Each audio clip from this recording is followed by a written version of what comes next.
Hello and welcome back to study centre.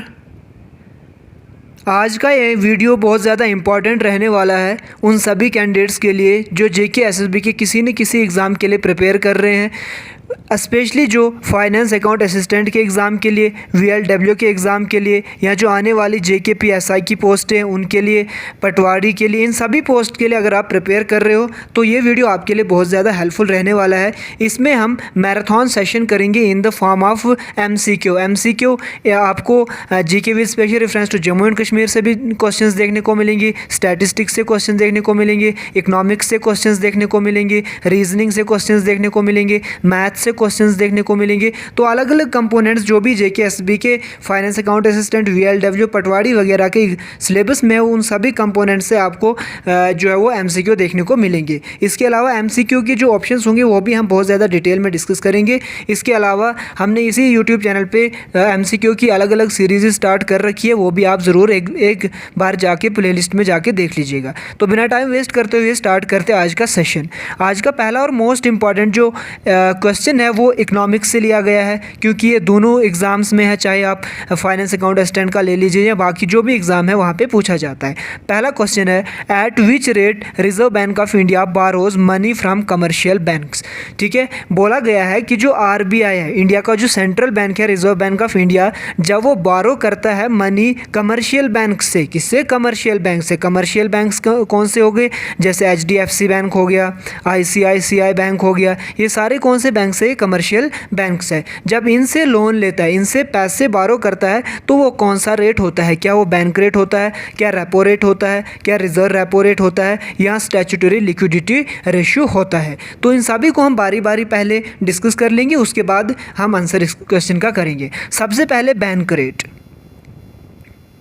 Bank rate क्या होता है? सबसे पहले बैंक रेट ऐसा रेट होता है जिस पे जो है वो reserve bank of India loan provide करता है कमर्शियल बैंक्स को लॉन्ग टर्म के लिए। सबसे पहले बैंक रेट कौन सा रेट होता है? बैंक रेट एक ऐसा रेट होता है जिस पे रिजर्व बैंक ऑफ इंडिया जो है वो किसको पैसे लैंड करती है? कमर्शियल बैंक्स को। सिंपली आप याद रखिए, कमर्शियल बैंक्स लॉन्ग टर्म के लिए आरबीआई से जिस रेट पे लोन लेते हैं, पैसा बारो करते हैं, उसको बोलते हैं हम यहाँ पे बैंक रेट। तो यहाँ पे बैंक रेट एलिमिनेट हो गया, क्योंकि हमें बोला है कि जो है वो आरबीआई का बारो करता है। दूसरी चीज़ यहाँ पे रेपो रेट। जैसे मैंने आपको बैंक रेट बोला, लॉन्ग टर्म के लिए जब कमर्शियल बैंक्स आरबीआई से पैसा लेते हैं तो वो किस रेट पे लेते हैं? बैंक रेट पे। लेकिन अगर शॉर्ट टर्म के लिए उनको चाहिए, किसके लिए चाहिए? शॉर्ट टर्म के लिए। जब शॉर्ट टर्म के लिए जो है वो मनी चाहिए कमर्शियल बैंक्स को, वो जाते हैं किसके पास? आरबीआई के पास। और वो किस रेट पे उनको पैसा लोन देता है? तो वो होता है रेपो रेट। यानी बैंक रेट और रेपो रेट दोनों रेट्स जो है वो कमर्शियल बैंक्स यूज़ करते हैं, कमर्शियल बैंक्स के लिए यूज़ होता है जब रिजर्व बैंक ऑफ इंडिया उनको पैसा लैंड करता है। अगर हम इसी तरह बात करें रिजर्व रेपो रेट, यहाँ पे हमने अभी क्या बात की, ये हो गया कमर्शियल बैंक्स, या हम इसको यहाँ पे कोई भी बैंक एचडीएफसी बैंक की एग्जांपल लेते हैं। ठीक है, एचडीएफसी बैंक ने क्या किया, उसको पैसों की ज़रूरत थी तो गया वो कहाँ? आरबीआई के पास। आरबीआई ने उसको शॉर्ट टर्म के लिए लोन दिया। ठीक, आरबीआई ने क्या दिया? यहाँ से लोन दिया एचडीएफसी बैंक को। ठीक है, अब इसी तरह से कभी कभी क्या होता है, आरबीआई बैंक आएगा एचडीएफसी के पास और यहाँ से लोन लेगा। क्या लेगा? लोन लेगा। जब आरबीआई एचडीएफसी जिस रेट पे लोन लेगा उसको हम बोलेंगे reserve repo rate. Repo rate जब बैंक्स आरबीआई से लोन लेंगे शॉर्ट टर्म के लिए, और जब आरबीआई वापस बैंक से लोन लेगा तब हम उसको क्या बोलते हैं? Reserve repo rate. यहाँ पे याद रखना, repo rate, reserve repo rate में कोलेटरल की ज़रूरत होती है, यानी अगर लोन लिया जाता है तो बदले में सिक्योरिटीज़ उतनी रखनी पड़ती है। रेपो रेट में कमर्शियल बैंक सिक्योरिटीज रखते हैं आरबीआई के पास और आरबीआई उनको लोन प्रोवाइड करता है। रिजर्व रेपो रेट में जो है वो आरबीआई सिक्योरिटीज रखती है और कमर्शियल बैंक उन सिक्योरिटीज के बदले उनको लोन प्रोवाइड करता है। आई होप आपको बैंक रेट, रेपो रेट और रिजर्व रेपो रेट समझ आए। ये सारे जो रेट्स है ये आरबीआई की मॉनेटरी पॉलिसी के अंडर आते हैं, आरबीआई की मॉनेटरी पॉलिसी। ठीक है, और मॉनेटरी पॉलिसी आपके सिलेबस में लिखा हुआ है, क्योंकि रोल ऑफ आरबीआई लिखा है तो रोल ऑफ आरबीआई में मॉनेटरी पॉलिसी भी आता है। तो आई होप आपको क्वेश्चन नंबर 1 यहाँ पे अच्छे से समझ आया। आरबीआई मॉनेटरी पॉलिसी यूज़ क्यों करता है? इन्फ्लेशन को दूर करने के लिए। तो आरबीआई एक तो जो इन्फ्लेशन रेट होता है उसको कंट्रोल करता है, या अगर डिसइन्फ्लेशन वाली जो सिचुएशन होगी उसको कंट्रोल करने के लिए, जो भी मार्केट में प्राइस इंस्टेबिलिटी होती है उसको स्टेबल करने के लिए जो different tools under monetary policy RBI use करता है उसके ही पार्ट्स है bank rate, repo rate and reserve repo rate. I hope चीज़ें आपको यहाँ तक समझ आ रही है। चलते हैं अगले क्वेश्चन नंबर 2 की तरफ।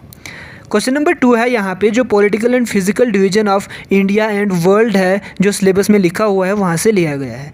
क्वेश्चन है mount Kilimanjaro which was seen recently in the news is located in which country. बोला गया है कि जो माउंट कलिमंजारो है जो रिसेंटली न्यूज़ में देखी गई ये कौन सी कंट्री में लोकेटेड है, क्या तंजानिया में, क्या इटली में, क्या जर्मनी में, या क्या कीनिया में। देखिए सबसे पहले मैं यहाँ पे आपको अफ्रीका का जो है वो मैप दिखाता हूँ, वहाँ पे चीज़ें क्लियर हो जाएंगी।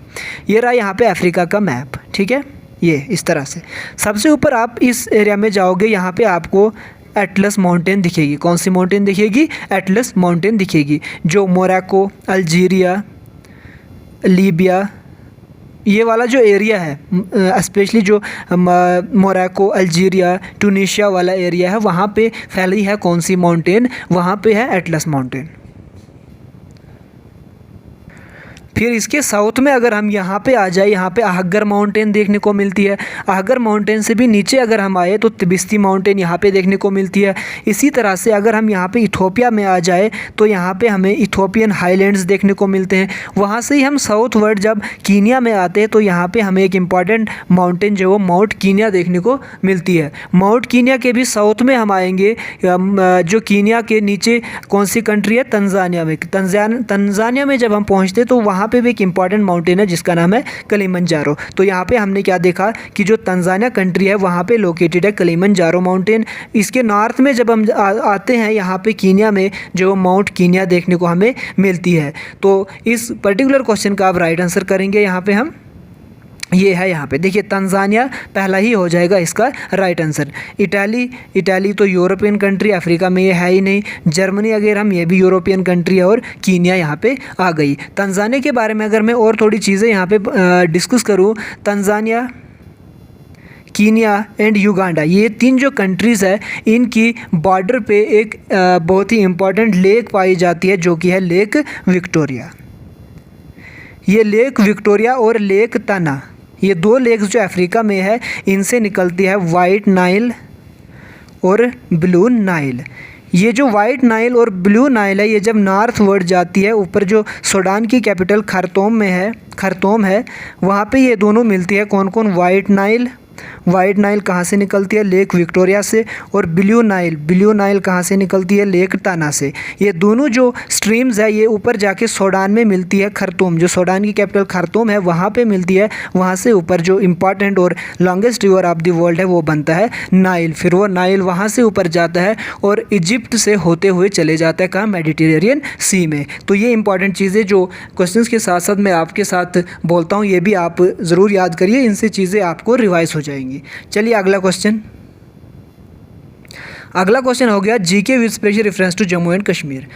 सबसे पहले क्वेश्चन हो सकता है डायरेक्टली आपसे पूछा जाए कि जो ऑफिशियल लैंग्वेजेस एक्ट बना था जम्मू एंड कश्मीर में वो कब बना था? तो वो बना था 2020 में। अब देखिए क्वेश्चन क्या है, official languages act 2020 which among the following languages is not included in the list of the official language in the union territory of Jammu and Kashmir. हमें पता है कि जब Jammu and Kashmir union territory बनी उसके बाद ऑफिशियल लैंग्वेजेस एक्ट 2020 आया। उसमें जो है वो official languages Jammu and Kashmir की 3-4 ऑफिशियल लैंग्वेजेस डिक्लेयर की गई। तो कौन कौन सी थी? वो कश्मीरी थी, डोगरी थी, इसी तरह से हिंदी थी, उर्दू थी और इंग्लिश थी। ये 5 लैंग्वेजेस को official language of Jammu and Kashmir union territory declare किया गया था। तो हमें बोला है ऑप्शंस में कौन सी जो है वो ऑफिशियल लैंग्वेज नहीं है। इंग्लिश भी है, डोगरी भी है, हिंदी भी है और पंजाबी नहीं है। तो इस पर्टिकुलर क्वेश्चन का जो राइट आंसर हो जाएगा वो हो जाएगा ए, पंजाबी। और याद रखना कौन कौन से ऑफिशियल लैंग्वेजेस है, कश्मीरी, डोगरी, हिंदी, उर्दू और इंग्लिश। 5 लैंग्वेजेस। कभी कभी नंबर भी आपसे पूछ लिया जा सकता है कि कितनी लैंग्वेजेस है, 5 कौन कौन सी, वो भी आपको पूछ लिया जाएगा। ये जो क्वेश्चन है ये previous year asked question paper से लिया गया है। अगला क्वेश्चन आ गया माउंटेन पासिस पे। यहाँ पे कलर हम थोड़ा चेंज कर देते हैं। माउंटेन पासेज, ये होगी जो फिजिकल डिवीजन ऑफ इंडिया है, वहाँ से क्वेश्चन आ गया है। माउंटेन पासेस दी गई है और साथ में आपको स्टेट्स दी गई है, आपको करेक्टली मैच करना है। सबसे पहले लिपुलेख पास कहाँ पे है, नथुला पास कहाँ पे है, शिपकला पास कहाँ पे और जोजिला पास कहाँ पे है। लिपुलेख पास जो है वो उत्तराखंड में है, ये सही है। नथुला पास सिक्किम में है, बिल्कुल ये सही है। शिपकला पास हिमाचल प्रदेश में है, ये भी सही है। जोजिला पास जम्मू एंड कश्मीर में, क्योंकि जब हम लद्दाख में एंटर करते हैं तो कौन सा पास हम क्रॉस करते हैं, जोजिला पास। तो इस पर्टिकुलर क्वेश्चन के चारों आंसर्स ठीक है। इसका मतलब इसका राइट आंसर क्या हो जाएगा, D 1, 2, 3 एंड 4। ठीक है, यहाँ तक चीज़ें समझ आ रही है। अगर चीज़ें समझ आ रही है तो लाइक करना और सब्सक्राइब और शेयर करना बिल्कुल भी मत भूलिएगा। ये रहे कुछ पासेस। अगर मेजर पासेस हम हिमाचल प्रदेश की बात करें, शिपकला पास, द रोहतांग पास, बारालाचाला पास। बारालाचाला पास से क्या याद आया, यहाँ से चिनाब ओरिजिनेट होता है। ठीक है, इसी तरह से अगर हम बात करें रोहतांग पास और शिपकला पास, इनसे कौन से रिवर्स जो है वो ओरिजिनेट होते हैं, आप कमेंट बॉक्स में लिख लीजिएगा।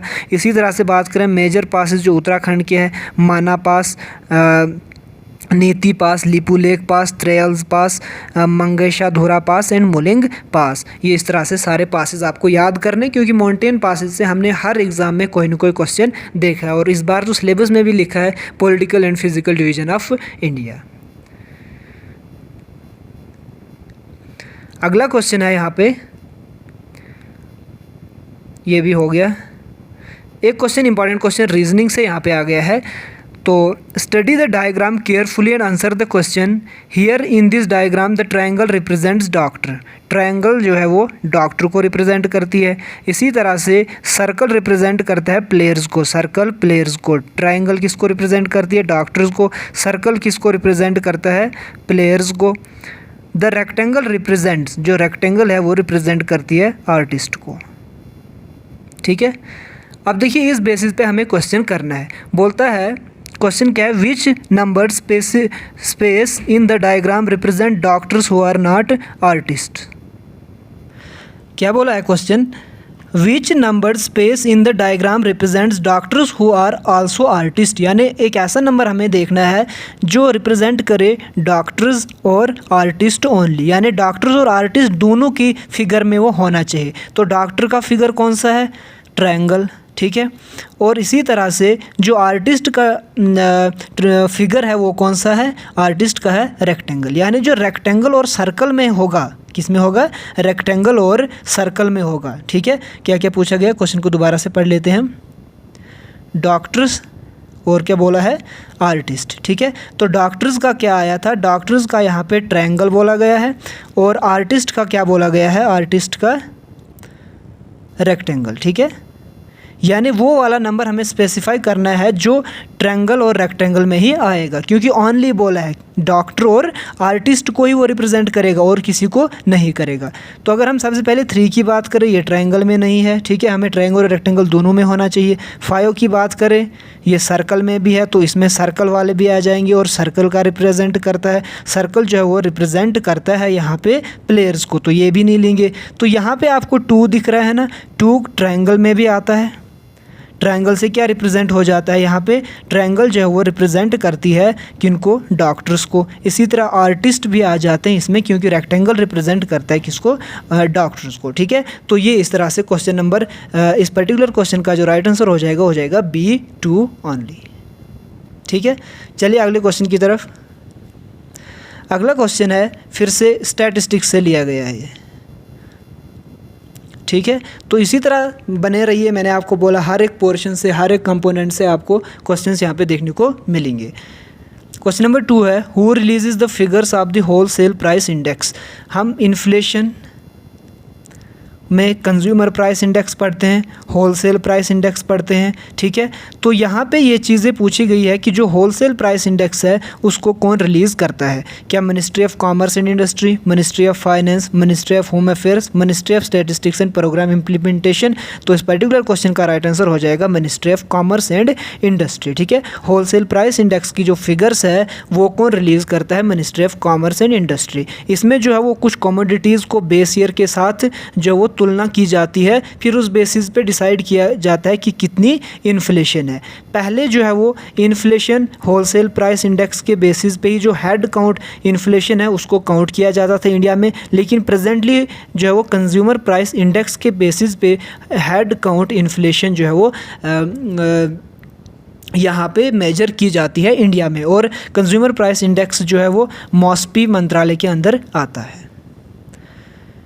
यहाँ पे जो होलसेल प्राइस इंडेक्स है इसमें टोटल 697 आइटम्स है, उसमें से सबसे ज़्यादा जो वो 564 आइटम्स मैन्युफैक्चरिंग में आते हैं। इसी तरह से फूड एंड फ्यूल में जो है वो 16 आते हैं, और जो बाकी प्राइमरी आर्टिकल्स है वो उसमें आते हैं 170 आइटम्स। तो ये भी आपको याद रखना है यहाँ पे।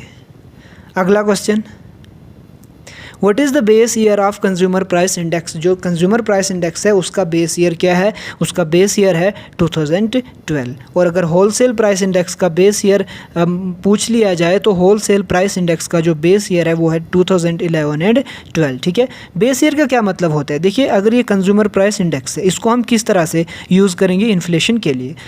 जैसे कुछ बास्केट ऑफ, ये हो गया हमारे पास एक बास्केट, ठीक है, ये बास्केट हो गया और ये एक और बास्केट हो गया। ठीक है, यहाँ पे बेस ईयर का मैं समझाने की कोशिश करूँगा कि किस तरह से कंज्यूमर प्राइस इंडेक्स को यूज़ किया जाता है इन्फ्लेशन को मेजर करने के लिए। ठीक है, बेस ईयर क्या है कंज्यूमर प्राइस इंडेक्स का, 2012। ठीक है, यहाँ पे 2012 में कुछ बास्केट जो कमोडिटीज़ लिए जाएंगे, जैसे जो डेली यूज़ की ऑयल ले लिया, ठीक है, और कुछ चीज़ ले ली गई, जैसे वीट ले लिया, राइस ले लिया, ये सारे कमोडिटीज़ ले ली गई यहाँ पे। ठीक है, इनकी प्राइस देखी गई और फाइंड किया कि इनकी जो टोटल प्राइस है वो कितनी है, 100 है। ठीक है, फिर इसी तरह से 2022 में आए। ठीक, यहाँ पे भी इन्हीं आर्टिकल्स को लिया और देखा इन सभी की प्राइस कितनी हो गई, 110। तो यहाँ पे हमने देखा कि जो 10 साल में इन्फ्लेशन बढ़ा है वो कितना बढ़ा है, 10%। इस तरह से जो है वो कंज्यूमर प्राइस इंडेक्स को मेजर किया जाता है इन सिंपल टर्म्स, और इस तरह से बेस ईयर का यूज़ किया जाता है। आई होप चीज़ें आपको समझ आ रही है। चलिए अगले क्वेश्चन की तरफ। यह इकोनॉमिक रिफॉर्म्स से, अगेन ये भी आपका सिलेबस में है। Which of the following is not a part of new economic reforms. जो न्यू इकोनॉमिक रिफॉर्म्स 1991 में आई थी, इनमें से कौन उसका पार्ट नहीं है। आपको पता है न्यू इकोनॉमिक रिफॉर्म्स मतलब LPG reforms, liberalisation, privatisation and globalisation. Liberalisation का मतलब क्या कि जो इंडस्ट्रियल सेक्टर है, जो इंडस्ट्रीज़ है, उनको आज़ादी दी सेटअप करने के लिए। ठीक है, यानी आपको जो रिस्ट्रिक्शंस थी इंडस्ट्रीज़ को सेटअप करने के लिए, फाइनेंशियल सेक्टर में इन्वेस्ट करने के लिए, ये सभी चीज़ें जो बंदी हुई थी उनको फ्री कर दिया गया। ग्लोबलाइजेशन में क्या किया, एक्सपोर्ट और इंपोर्ट करने के लिए इजाज़त दे दी गई। जो बहुत ज़्यादा इंपोर्ट ड्यूटीज़ और एक्सपोर्ट ड्यूटीज़ लगी जाती थी उसको कम किया गया। फॉरेन डायरेक्ट इन्वेस्टमेंट को बढ़ाया गया। प्राइवेटाइजेशन में क्या किया गया, बहुत सी जो पब्लिक सेक्टर अंडरटेकिंग्स थे, पब्लिक सेक्टर बैंक्स थे, उनको प्राइवेट सेक्टर बना दिया। तो ये प्राइवेटाइजेशन में किया गया था। यानी लिबरलाइजेशन भी पार्ट था न्यू इकोनॉमिक रिफॉर्म्स का, ग्लोबलाइजेशन भी और प्राइवेटाइजेशन का। सेंट्रलाइजेशन बिल्कुल भी इसका पार्ट नहीं है। और सेंट्रलाइजेशन को देख के मुझे दो चीज़ें याद आती है, 73rd कॉन्स्टिट्यूशनल अमेंडमेंट एक्ट और 74th कॉन्स्टिट्यूशनल अमेंडमेंट एक्ट। ये पॉलिटिकल का कॉन्सेप्ट है। 73rd और 74th जो कॉन्स्टिट्यूशनल अमेंडमेंट एक्ट आई थी, ये आई थी जो इंडियन सिस्टम है उसको डिसेंट्रलाइज्ड करने के लिए, यानी जो ग्रास रूट लेवल पे जो चीज़ें हैं उनको पावर देना, ये आए थे 73rd and 74th constitutional amendment act के अंदर। ये दोनों का एक्ट बने थे 1992 में। आई होप चीज़ें आपको यहाँ तक समझ आ रही होंगी। चलिए अगला क्वेश्चन। ये क्वेश्चन प्रोबेबिलिटी से लिया गया है। ठीक है, प्रोबेबिलिटी का भी एक क्वेश्चन यहाँ पे हम कर लेंगे। ठीक है, समझने की कोशिश करना इस क्वेश्चन को अच्छे से। बोल रहा है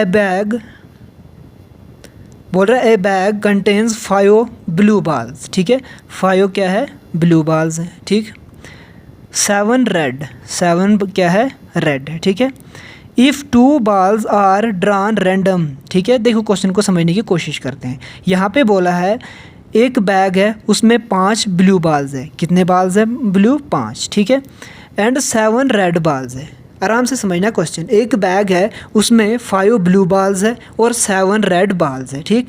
बोलते 2 बाल्स निकाले गए रैंडमली, ठीक है। बैग से हमें जो 5 ब्लू है और 7 रेड है, उनमें से 2 बाल्स हम रैंडमली निकालेंगे। तो what is the probability that at least 1 बाल इज़ रेड। तो बोलिए प्रोबेबिलिटी क्या है कि एक बाल एट लीस्ट रेड होगा। एट लीस्ट का मतलब क्या है कि कम से कम एक तो रेड होगा ही, लेकिन पॉसिबिलिटी है कि 2 भी हो सकते हैं, ठीक है, क्योंकि मैक्सिमम का नहीं बोला है। एट लीस्ट यानी एक तो रेड होगा ही होगा, दूसरा या तो रेड हो सकता है या तो ब्लू हो सकता है, ठीक है। इसको हम कैसे करेंगे, देखिए सबसे पहले यहाँ पे चीज़ आराम से देखने की कोशिश करना, ठीक है। अब देखिए टोटल जो बाल्स निकालने हैं वो कितने निकालने हैं, 2 बाल्स निकालने हैं, ठीक है। कितने में से 2 बाल निकलेंगे, 7 + 5 कितना हुआ 12, यानी 12 में से 2 बाल्स निकलेंगे, मतलब जो सैंपल स्पेस हो गई वो कितना हो गया 12C2, ठीक है। सिंपल सी बात, यहाँ पे मैं ज़्यादा समझाऊंगा नहीं, सिंपल आप ये समझ लो कि 12 में से कितने निकालने हैं, 2 निकालने। ये हो गया टोटल कि हमें कितने सैंपल्स हैं, ठीक है, कितने हैं 12 में से कितने निकालने हैं, हमें 2 निकालने हैं, ठीक है। अब हमें देखना है यहाँ पे नंबर ऑफ़ फेवरेबल इवेंट्स, ठीक है। फेवरेबल इवेंट्स कितने हो सकते हैं, देखिए चीज़ों को आराम से समझने की कोशिश करना। नंबर ऑफ़ फेवरेबल इवेंट्स, पहले नंबर ऑफ़ सैंपल स्पेस कितना हो गया 12C2। अब नंबर ऑफ़ फेवरेबल इवेंट्स कितना हो जाएगा, ठीक है। देखिए सबसे पहले अगर एक बाल निकला रेड से, कितने बाल निकले रेड से, 1 बाल, ये तो निकलेगा ही निकलेगा, मतलब 7 रेड बाल्स में से कितने निकलेगा, 1 बाल निकलेगा, ठीक। अब अगर रेड बाल 1 निकला तो दूसरा क्या निकलेगा, दूसरा ब्लू निकलेगा, क्योंकि 2 निकालने हैं, ठीक है। इसका मतलब अगर 7 रेड बाल में से 1 बाल जो है वो निकलेगा रेड, तो दूसरा क्या होगा एंड दूसरा एंड, और एंड जब भी होता है वहाँ पे क्या लगता है, मल्टीप्लाई लगता है, और के केस में प्लस लगता है, एंड के केस में मल्टीप्लाई लगता है, ठीक है। या तो 7 बाल्स में 1 बाल निकलेगा और उसके साथ 1 बाल कहाँ से निकलेगा, ब्लू में से, और ब्लू कितने हैं 5, यानी 5C1, 5 में से 1 बाल निकलेगा। या तो ये केस है, ठीक, यानी एक ब्लू से निकला और एक रेड से निकला। ऐसे भी हो सकता है दोनों रेड से ही निकले, या क्या हो सकता है, यहाँ का मतलब और का मतलब यहाँ पे प्लस होता है, ठीक है। या क्या होगा, दोनों ही बाल्स जो है रेड से निकलेंगे, रेड कितने हैं 7 और 7C2 हो जाएगा, ठीक है।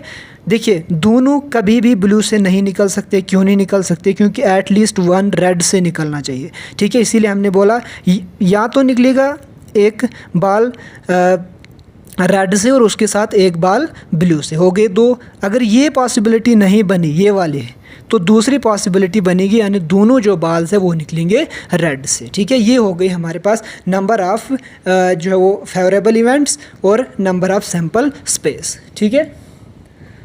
आई होप आपको ये आपने नोट कर दिया, क्योंकि मैं इसको अब इरेज करने वाला हूँ।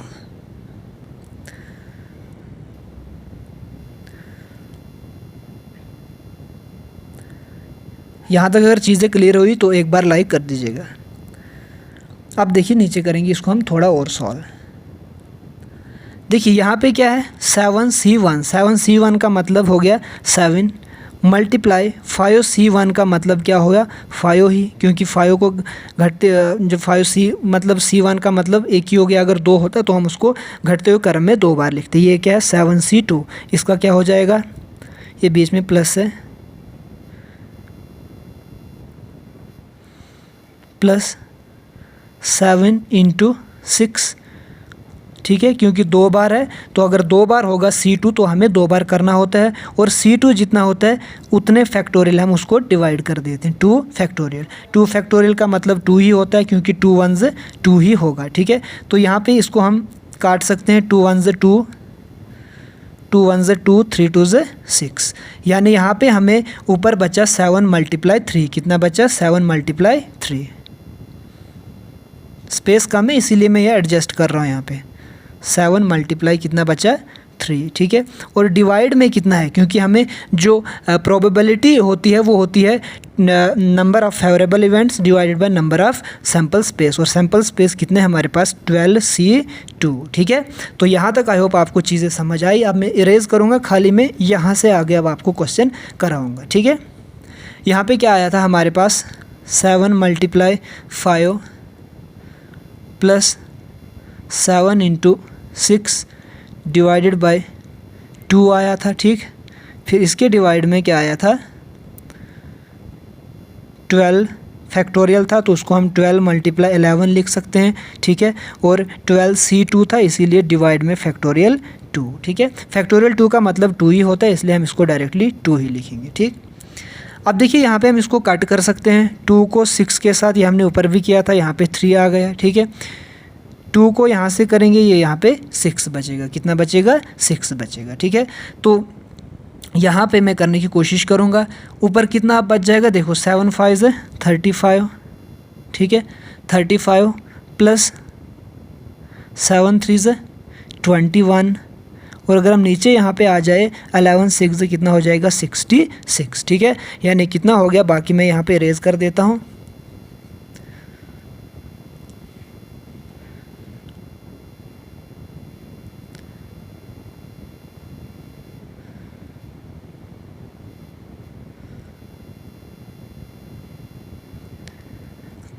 चलिए अब इसको हम यहाँ पे दोबारा से करते हैं, ठीक है। तो क्या आया था हमारे पास नंबर, हमारे पास आया था 35 प्लस 21 डिवाइडेड बाय 66। इसको हम आगे और करेंगे, 21 और 35 कितना हो जाएगा, 5 और 1 6, 3 और 2 5, 56 डिवाइड में कितना हो जाएगा, 66, ठीक है। इसको हम करेंगे 2 से, कितना हो जाएगा 28, यहाँ 2 से करेंगे 33, तो आंसर हमारे पास क्या आ जाएगा, 28 डिवाइडेड बाय 33। आई होप आपको चीज़ें समझ आई। मेथड जिस तरह से मैंने आपके लिए किया, आप प्रोबेबिलिटी का हर एक क्वेश्चन को, जो भी जहाँ पे भी इस तरह का केस बनेगा, आप इस तरह से इस क्वेश्चन को सॉल्व कर सकते हो। चलिए अगला क्वेश्चन, एक और क्वेश्चन इकोनॉमिक्स पे ही है। The value of money during the inflation, जब इन्फ्लेशन होता है तो जो मनी की वैल्यू होती है, क्या वो इंक्रीज़ होती है या डिक्रीज़ होती है या स्टेबल रहती है। देखिए इन्फ्लेशन क्या होता है, इन्फ्लेशन एक ऐसी सिचुएशन होती है जहाँ पे प्राइसेस जो कमोडिटीज़ की है वो कंसिस्टेंटली इंक्रीज़ होती है। कंसिस्टेंटली, ऐसा नहीं कि एक दिन के लिए अगर प्राइस इंक्रीज़ हुई तो दूसरे दिन अगर नॉर्मल होगी हम बोलेंगे वो इन्फ्लेशन नहीं होती। Inflation is the persistent increase in the prices of normal commodities, normal या एसेंशियल कमोडिटीज़, ठीक है। अब देखिए इन्फ्लेशन अगर होगा, चीज़ें महंगी मिलेंगी, ठीक है। जो वैल्यू होगी मनी की, क्या वो डिक्रीज़ होगी या इंक्रीज़ होगी। एग्जाम्पल से समझते हैं आराम से, ठीक है। देखिए वैल्यू हमें समझना है इन्फ्लेशन में। एग्ज़ाम्पल अभी नॉर्मल सिचुएशन है, ठीक है। आप गए 5 रुपये लेके बाज़ार, आपको जो है वो 5 रुपये में एक टमाटर मिल गया। कितने टमाटर मिल गए, एक टमाटर, ठीक है। तो कुछ दिन के बाद आप गए वही 5 रुपये लेकर, लेकिन जो टमाटर है, टमाटर की जो है वो प्राइस डबल हो गई है, तो आज आपको आधा टमाटर मिलेगा। कितना टमाटर मिलेगा, आधा टमाटर मिलेगा। तो आप खुद ही देखिए, जब नॉर्मल सिचुएशन थी आपने 5 रुपये का एक टमाटर ले लिया था, जब इन्फ्लेशन बढ़ा तो 5 रुपये का आपको कितना, आधा ही टमाटर मिला। इसका मतलब जो पहले 5 रुपये थी वो एक टमाटर के बराबर थी, आज की 5 रुपये आधे टमाटर के बराबर। तो रुपये की वैल्यू क्या हुई, कम हो गई ना, क्योंकि पहले एक टमाटर आता था, अब कितना आता है, आधा ही टमाटर आता है। तो इसका मतलब इन्फ्लेशन में जो है वो मनी ऑफ वैल्यू क्या हो जाती है, डिक्रीज़ हो जाती है। आई होप चीज़ें आपको यहाँ तक समझ आ रही है। ये भी डिस्कस कर लिया।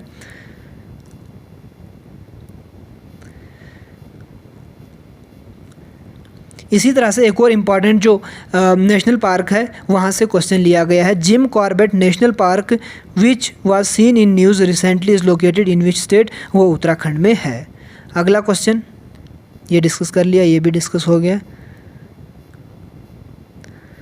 तो आज हमने इस तरह से कुछ इंपॉर्टेंट क्वेश्चंस थे जो डिस्कस किए। इसी तरह से कल इसका पार्ट नंबर 2 आएगा और हम कोशिश करेंगे जल्द से जल्द जो है वो इस सीरीज़ को कंप्लीट करें। कल मैक्सिमम जो क्वेश्चंस होंगे वो आपके देखने को मिलेंगे अकाउंटेंसी से, क्योंकि आज अकाउंटेंसी पूरी तरह से जो है वो हमने नेगलेक्ट की, एक भी क्वेश्चन अकाउंटेंसी से नहीं लिया। कल अकाउंटेंसी से मैक्सिमम क्वेश्चन होंगे, स्टैटिस्टिक्स और मैथ्स, इन 3 से मैक्सिमम क्वेश्चन होंगे। फिर अगला जो होगा उसमें हम और कोई पोर्शंस लेंगे। इसी तरह से आज हमने मैक्सिमम क्वेश्चन जो है वो इकोनॉमिक्स के लिए, उसके साथ GK with special reference to Jammu and Kashmir भी लिया, और पॉलिटिकल एंड फिजिकल डिवीजन से भी 1-2 क्वेश्चन हमने यहाँ पे डिस्कस किए। इसी तरह से रोज़ आपके साथ मैं आऊँगा और जो मिक्स क्वेश्चंस होंगे वो डिस्कस करेंगे। मिक्स क्वेश्चन इसलिए क्योंकि आपको एग्जाम वाली फीलिंग यहाँ पे आएगी, और कितना आपने इसमें स्कोर किया वो भी आप कमेंट बॉक्स में लिखिएगा। आज की वीडियो में इतना ही रखते हैं, मिलते हैं नई वीडियो में। इसके अलावा लाइक और सब्सक्राइब करना ना भूलिएगा, और GK with special reference to Jammu and Kashmir पे आपको ढेर सारे